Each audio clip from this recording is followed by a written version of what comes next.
में सफर के दौरान आप ट्रेन के छत पर इस तरह एक जालीनुमा आकृति देखे होंगे, इसे रूफ वेंटिलेटर कहते हैं। आपको पता है कि गर्म हवा हमेशा ऊपर की ओर जाती है। जब ट्रेन में भीड़ ज़्यादा हो जाती है तो उसमें गर्म हवा बनने लगती है और ये गर्म हवा ट्रेन के ऊपर जाती है, जिस वजह से इसको निकालना जरूरी है, नहीं तो ट्रेन डिसबैलेंस होकर दुर्घटनाग्रस्त हो सकता है। तो इस हवा को बाहर निकलने के लिए जाली दे दिया जाता है और इसको ऊपर की ओर, ट्रेन के ऊपर देखेंगे तो इस तरह से निकलने का रास्ता दे दिया जाता है और उसको केवल इस तरह से ढक दिया जाता है कि बारिश के दौरान डायरेक्ट पानी अंदर ना आए। तो इसे हम लोग रूफ वेंटिलेटर सिस्टम कहते हैं। आप एक और चीज़ देखे होंगे कि ट्रेन के पंखे या बल्ब आपके घर में बिजली से नहीं चल सकते हैं। इसका सबसे बड़ा रीज़न क्या है कि पहले लोग ट्रेन की लाइट पंखे चोरी करके लेके चले जाते थे, तो रेलवे ने दिमाग लगाया। रेलवे ने कहा कि लोगों को घर में या तो 220 वोल्ट की एसी करंट रहती है और लाइट कट जाती है तो लोग डीसी चलाते हैं। तो डीसी अमूमन 12 वोल्ट का रहता है, मीडियम लेवल की कोई भी मशीन 24 वोल्ट की बड़ी चीज़ें रहती हैं और 5 वोल्ट के छोटे छोटे खिलौने वगैरह रहते हैं।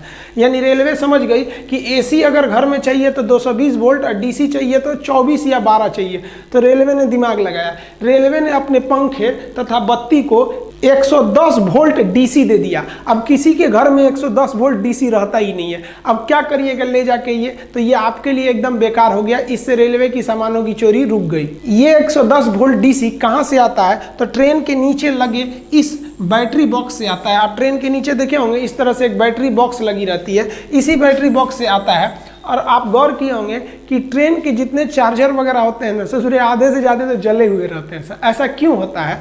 आपको पता है पावर इज इक्वल टू होता है voltage into current, P is equal to V into I. यानी अगर आप वोल्टेज को कम करिएगा तो धारा यानी करंट बढ़ जाएगा। अब ट्रेन में 110 वोल्ट रहता है और घर में 220 वोल्ट, यानी ट्रेन का वोल्टेज कम है। तो वोल्टेज कम होने से उसमें धारा बढ़ जाती है, इस वजह से तार के जलने की समस्या ज़्यादा बढ़ जाती है। इसलिए आप देखेंगे ट्रेनों में लिखा रहता है कि रात 10 बजे से सुबह 6 बजे तक मोबाइल इत्यादि को चार्ज में न लगाएं। ऐसा इसलिए लिखा जाता है कि चार्ज में लगाकर अगर आप सो गए हैं तो ज़्यादा देर तक उसमें सप्लाई रहेगी तो बहुत ज़्यादा धारा जाने से उसमें आग लग सकता है।